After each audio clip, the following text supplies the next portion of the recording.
அனைவருக்கும் வணக்கம். இந்த வீடியோவில் ரியல் அனாலிசிஸ் டாபிக்ல மெட்ரிக் ஸ்பேஸ் இதோட டெஃபினிஷன், இதுக்கு ரிலேட்டடா இருக்கிற சில ரிசல்ட் தான் பார்க்க போறோம். இது பாத்தீங்கன்னா யூஜி அண்ட் பிஜி ரெண்டுத்துக்கும் காமனா இருக்கிற ஒரு டிஆர்பி சிலபஸ் தான். எக்ஸாம்ல இந்த கண்டென்ட்ல இருந்து ஒரு கொஸ்டின் நம்ம யூஸ்வலா எதிர்பார்க்கலாம். வாங்க ஃபர்ஸ்ட் இதோட டெஃபினிஷன் பார்த்துட்டு அதுக்கப்புறமா எக்ஸ்பிளனேஷனை பார்க்கலாம். பொதுவா மெட்ரிக் ஸ்பேஸ் அப்படிங்கிறது ஒண்ணு இல்ல, அது ஒரு ஃபங்க்ஷன். ஒரு ஃபங்க்ஷனை தான் நம்ம மெட்ரிக்னு சொல்ல போறோம். அதோட அந்த செட்டு சேரும் போது நமக்கு மெட்ரிக் ஸ்பேஸ் அப்படின்னு சொல்ல போறோம். சோ என்ன டெஃபினிஷன் அப்படின்னு பாத்தீங்கன்னா, a metric space is a non-empty set M of points together with a function d from M cross M to R or R1 satisfying for all x, y, z belongs to M. இதுல கரெக்டா கவனிச்சு பாத்தீங்கன்னா நமக்கு ஒரு விஷயம் தெரியும். ஒரு நான் எம்டி செட் M எடுத்துக்கிறோம். சோ D அப்படிங்கிறது ஒரு function from M cross M. M cross M அப்படிங்கிறது கார்ட்டீசியன் ப்ராடக்ட். அதாவது நம்ம எடுத்துக்கிற அந்த நான் எம்டி செட்டோட கார்ட்டீசியன் ப்ராடக்ட் தான் டொமைன்ல இருக்க போறது. நெக்ஸ்ட் கோ டொமைன்ல என்ன இருக்கு அப்படின்னு பாத்தீங்கன்னா ஒரு ரியல் நம்பர் R தான் இருக்கு. சோ இதை தான் நம்ம ஒரு ஃபங்க்ஷன் D ல கனெக்ட் பண்ண போறோம். சோ இதை ஃபர்ஸ்ட் நம்ம மெட்ரிக் அப்படின்னு சொல்லணும்னா இப்ப நம்ம பார்க்க போற ஒரு 4 கண்டிஷனை இது எக்ஸிஸ்ட் பண்ணணும். அதுக்கு அடுத்து இந்த செட்டையும் இந்த ஃபங்க்ஷனையும் சேர்த்து நம்ம மெட்ரிக் ஸ்பேஸ் அப்படின்னு சொல்ல போறோம். சோ இதுல இருக்கிற மெட்ரிக் இன்னொரு பேர் என்னன்னு பாத்தீங்கன்னா டிஸ்டன்ஸ். நீங்க சாதாரணமா ஒரு டிஸ்டன்ஸுக்கு என்னெல்லாம் ப்ராப்பர்ட்டிஸ் உங்களுக்கு ஞாபகம் வருமோ அதெல்லாம் எங்க ஞாபகம் இருந்தா ரொம்ப ரொம்ப ஈஸியான ஒரு விஷயம். நல்லா யோசித்து பாருங்க. டிஸ்டன்ஸ் அப்படின்னு உடனே நமக்கு என்னென்ன ஞாபகம் வரும்? டிஸ்டன்ஸ் அப்படின்னா எப்பவுமே அது ஒரு பாசிட்டிவ் குவான்டிட்டி தான். எப்பவுமே பாசிட்டிவ், நெகட்டிவ் வர போறது இல்ல டிஸ்டன்ஸ்ல. அதே மாதிரி டிஸ்டன்ஸ் பிட்வீன் 2 பாயிண்ட்ஸ் அப்படின்னு எடுத்தீங்கன்னா இப்ப எக்ஸ்ல இருந்து ஒய்க்கு இருக்கிற தொலைவும் ஒய்ல இருந்து எக்ஸுக்கு இருக்கிற தொலைவும் எப்பவுமே சேமா தான் இருக்க போகுது. சோ இதெல்லாம் டிஸ்டன்ஸ்க்கு உண்டான குவான்டிட்டி தான். அதே மாதிரி பாருங்க, எக்ஸ்ல இருந்து எக்ஸுக்கே என்ன தொலைவு, அதாவது ஒரு பாயிண்ட்ல இருந்து அதே பாயிண்ட்டுக்கு என்ன தொலைவுன்னா தொலைவே இருக்க போறது இல்ல, 0 தான். சோ இதெல்லாம் தான் டிஸ்டன்ஸ்க்கு உண்டான ப்ராப்பர்ட்டி. சோ அதுதான் நம்ம எடுத்துக்கிற இந்த ஃபங்க்ஷன் எக்ஸிஸ்ட் பண்ணுதா அப்படின்னு நம்ம பார்க்க போறோம். சோ ஃபர்ஸ்ட் இப்ப நம்ம சொன்னதுதான் point number 1, d of x, x which is equal to 0. d அப்படின்னா this function m cross m டொமைன்ல 2 element same, அதாவது mல 1ன்னு ஒரு எலமெண்ட் இருக்குதுன்னு வச்சுக்கோங்க. m cross mல என்ன இருக்கும்? கண்டிப்பா 1,1ன்னு ஒன்னு இருக்கும். சோ 1,1 அப்படிங்கிற இந்த மாதிரி ஈக்குவல் பாயிண்ட்ஸ் 2,2 3,3 இந்த மாதிரி பாயிண்ட்ஸ் வந்து டொமைன்ல இருக்கும். சோ இது வந்து கோ டொமைனுக்கு போகும்போது இந்த ஃபங்க்ஷன்ல நம்ம ஜாயின் பண்ணி கோ டொமைன்ல எடுத்துட்டு போறோம்னா இதோட ஆன்சர் என்னவா இருக்கணும்னா 0வா இருக்கணும். சோ ஏன் இருக்குது அந்த மாதிரினா dனா டிஸ்டன்ஸ் தான்.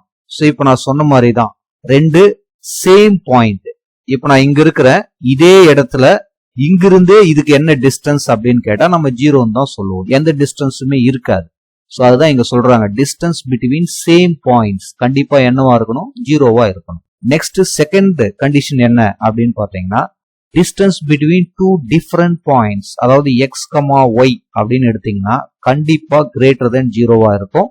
டிஸ்டன்ஸ் எப்பவுமே நெகட்டிவாவும் வராது. இப்போ ஒரு மைல் ஸ்டோன் இந்த இடத்துல 2ன்னு காட்டுது, இந்த இடத்துல 5ன்னு காட்டுதுன்னு வச்சுக்கோங்க. இதுக்கு நடுவில் இருக்கிற இந்த டிஸ்டன்ஸை நம்ம என்ன சொல்லுவோம்? இந்த பாயிண்ட் x, இந்த பாயிண்ட் yன்னா டிஸ்டன்ஸ் பிட்வீன் தீஸ் 2 பாயிண்ட்ஸ்னா 5 - 2 3ன்னு நம்ம சொல்லுவோம். சோ அதுதான் பாசிட்டிவ் இந்த இடத்துல நம்ம சொல்றோம். அடுத்து தேர்ட் கண்டிஷன் என்ன அப்படின்னு பாத்தீங்கன்னா டிஸ்டன்ஸ் பிட்வீன் x, y அப்படின்னாலும் this is always equal to distance between y, xனாலும் ரெண்டும் சேமா தான் இருக்கணும். இந்த மைல் ஸ்டோன் 2ல இருந்து 5 வரைக்கும் இருக்கிற டிஸ்டன்ஸ் 3 கிலோமீட்டர்னா 5ல இருந்து 2 வரைக்கும் இருக்கிற டிஸ்டன்ஸும் 3 கிலோமீட்டர் தான். பட் நமக்கு -3ன்னு வரும். டிஸ்டன்ஸ் cannot be நெகட்டிவ்ன்றது நமக்கு தெரியும். சோ ஈக்குவல் டிஸ்டன்ஸ் தான் இருக்க போகுது. நம்ம வீட்டுல இருந்து ஸ்கூலுக்கு இருக்கிற டிஸ்டன்ஸும் ஸ்கூல்ல இருந்து வீட்டுக்கு இருக்கிற டிஸ்டன்ஸும் எப்பவுமே சேமா தான் இருக்க போகுது. சோ அததான் வந்து இந்த தேர்ட் ப்ராப்பர்ட்டியில எக்ஸிஸ்ட் ஆகணும். அடுத்து ஃபோர்த் ஒன் என்ன அப்படின்னு பாத்தீங்கன்னா யூஸ்வலா நம்ம பாக்குற ட்ரையாங்கிள் இன்இக்வாலிட்டி, அதாவது distance between x to z less than or equal to distance between x, y plus distance between y, z. அதாவது இங்க ஏன் ஈக்குவல் வருது, இங்க ஏன் லெஸ் தென் வருது அப்படின்னு பாத்தீங்கன்னா சப்போஸ் ஒரு ஸ்ட்ரெயிட் லைன் இருக்கு, இந்த இடத்துல எக்ஸ், இந்த இடத்துல இசட். இப்ப இங்கு எக்ஸ்ல இருந்து இசட் வரைக்கும் ஸ்ட்ரெயிட்டா வேல்யூ நம்ம கண்டுபிடிக்கிறதுக்கு பதிலா நடுவுல ஏதோ ஒரு பாயிண்ட் இதே லைன் மேலேயே ஒய் இருக்குதுன்னு வச்சுக்கோங்க. எக்ஸ்ல இருந்து ஒய் வரைக்கும் கண்டுபிடிச்சிட்டு ஒய்ல இருந்து இசட் வரைக்கும் கண்டுபிடிச்சாலும் எதுவும் மாற போறதில்ல, சேமா வரப்போகுது. அதுதான் இந்த ஈக்குவல். ஏன் லெஸ் தென் வருதுன்னா, சப்போஸ் நம்ம எடுத்துக்கிற இந்த தேர்ட் பாயிண்ட் இந்த லைன் மேல இல்லாம கொஞ்சம் மேல இப்படி தள்ளி இருக்குதுன்னு வச்சுக்கோங்க. அப்ப எக்ஸ்ல இருந்து இசட் வரைக்கும் இருக்கிற டிஸ்டன்ஸ ஒய் நம்ம இங்க எடுத்துட்டோம்னா எக்ஸ் டு இசட்னு ஃபர்ஸ்ட் போகணும், அப்புறம் ஒய் டு இசட்னு கண்டுபிடிக்கணும். இப்ப கண்டிப்பா இது ஸ்ட்ரெயிட்டா போத இந்த டிஸ்டன்ஸை விட இது கொஞ்சம் அதிகமா தான் இருக்கும். ஸோ அதனாலதான் இதை விட இது பெருசு. ஒன்னு பெருசா இருக்கணும், இல்ல ஈக்குவலா இருக்கணும். அது நம்ம எடுத்துக்கிற அந்த தேர்ட் வேரியபிள் ஒய்யை பொறுத்து இருக்கு. ஸோ இதுக்கு பேரு ட்ரையாங்கிள் இன்இக்வாலிட்டி. ஸோ இந்த 4 கண்டிஷனை எக்ஸிஸ்ட் பண்ணா இதை நம்ம மெட்ரிக் அப்படின்னு சொல்லுவோம். ஸோ இத நம்ம எடுத்துக்கிட்ட அந்த நான் எம்டி செட்டோட சேர்த்து திஸ் எம் கமா டி, இதுதான் இதுக்கான notation. M comma D is a metric space சொல்லுவோம். So very simple. Metric space அப்படிங்கிறது ஒரு ஃபங்க்ஷன். என்ன மாதிரியான ஃபங்க்ஷன் அப்படின்னு பாத்தீங்கன்னா அது ஒரு டிஸ்டன்ஸ் ஃபங்க்ஷன், அவ்வளவுதான். டிஸ்டன்ஸுக்கு உண்டான அந்த ப்ராப்பர்ட்டியை எக்ஸிஸ்ட் பண்ணணும். அப்படி இருந்ததுன்னா அதை நம்ம அந்த செட்டையும் அந்த ஃபங்க்ஷனையும் சேர்த்து M comma D is a metric space அப்படின்னு சொல்லுவோம். இதுல டொமைன்ல என்ன இருக்கும் அப்படின்னு பார்த்தா அந்த செட்டோட Cartesian product 2 elements, 3 elements, 4 elements, அது எடுத்துக்கிற செட்டுக்கு தகுந்த மாதிரி. அதே மாதிரி கோடொமைன்ல என்ன இருக்கும்னு பாத்தீங்கன்னா பியூர்லி ரியல் நம்பர். ஸோ அந்த டிஸ்டன்ஸ் அப்படிங்கிறது ரியல் நம்பர்ல 1 டைமென்ஷன்ல தான் ஆன்சர் வரப்போகுது. ஸோ நெக்ஸ்ட் பாத்தீங்கன்னா இதில் நமக்கு தெரிய வேண்டியது டிஸ்கிரீட் மெட்ரிக் ஸ்பேஸ். ஸோ இதுவும் பாத்தீங்கன்னா ரொம்ப ரொம்ப சிம்பிளான ஒரு கண்டென்ட் தான். ஒன்னு இல்ல, the distance between 2 points always equal to 1. Then this type of metric space is called discrete metric space. அதாவது 2 பாயிண்ட்டுக்கு நடுவில் இருக்கிற அந்த டிஸ்டன்ஸ் எப்பவுமே ஒன்னா இருக்கிற மாதிரியே ஒரு செட் நம்ம டிஃபைன் பண்ணோம் அப்படின்னா அதுக்கு பேரு தான் டிஸ்கிரீட் மெட்ரிக் ஸ்பேஸ் அப்படின்னு சொல்ல போறோம்.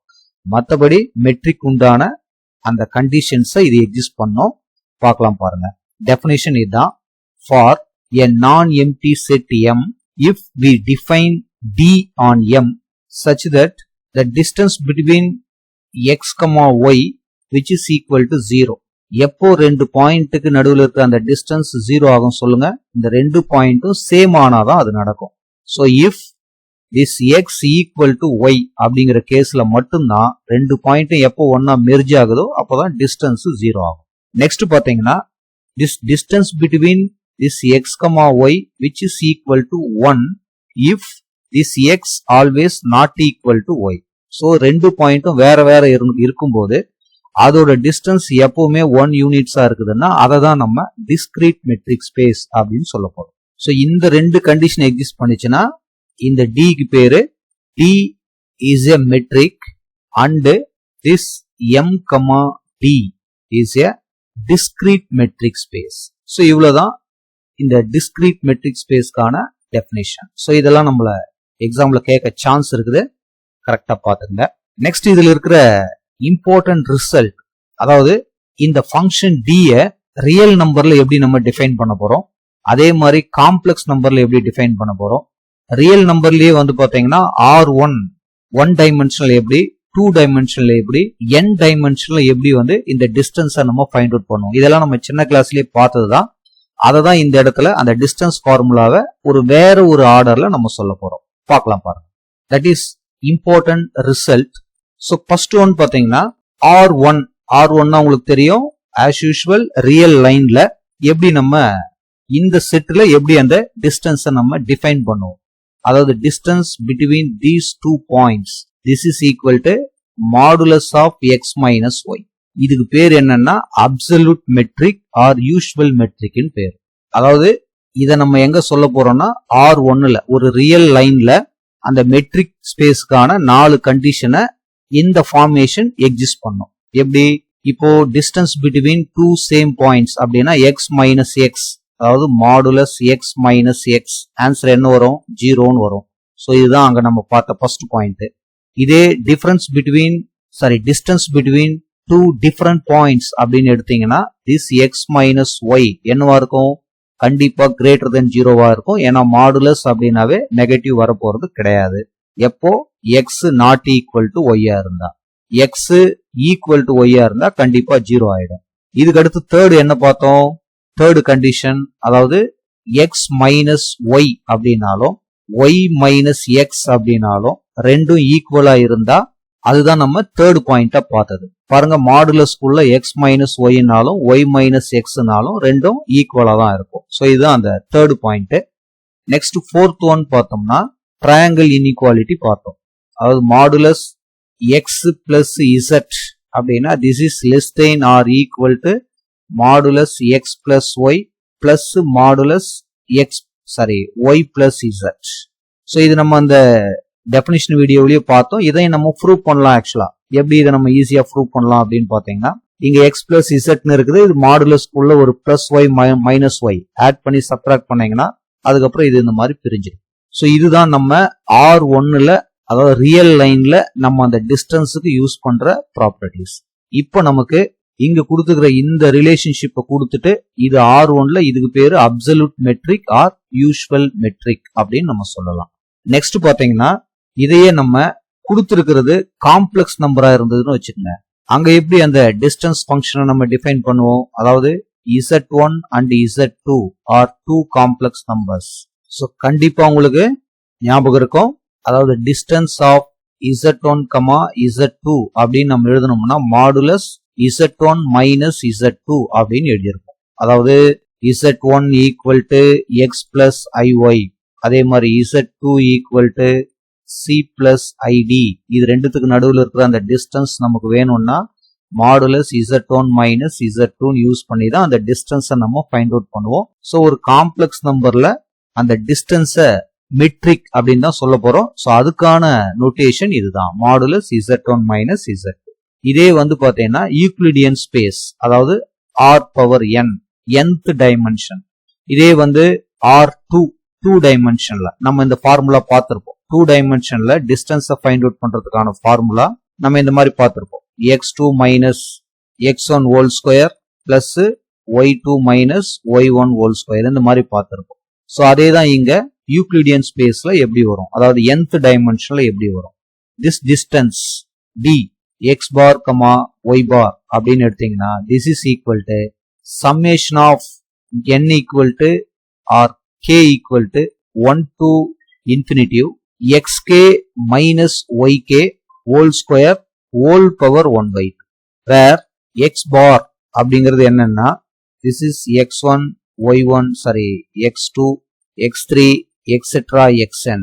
எத்தனை டைமென்ஷன் R2னா 2 பாயிண்ட் எடுத்து போறோம், R3னா 3 பாயிண்ட் எடுத்து போறோம். அந்த மாதிரி likewise y bar equal to y1 y2 etc yn. So இதே ஃபார்முலா தான் இது. ஸ்கொயர் ரூட் சம்மேஷன் அப்படின்னும் போது நம்ம எழுதிட்டு அப்படியே பிளஸ் பண்ணிட்டே போகும். ஸோ இது வந்து பாத்தீங்கன்னா nth டைமென்ஷனுக்கான ஃபார்மேஷன். ஸோ இதுக்கு ரிலேட்டடா இருக்கிற சில ரிசல்ட்ஸ் அண்ட் அப்ஜெக்டிவ் டைப் கொஸ்டின்ஸை நம்ம நெக்ஸ்ட் வீடியோவில் டிஸ்கஸ் பண்ணலாம். So if it is useful, kindly subscribe and share. Thank you for watching.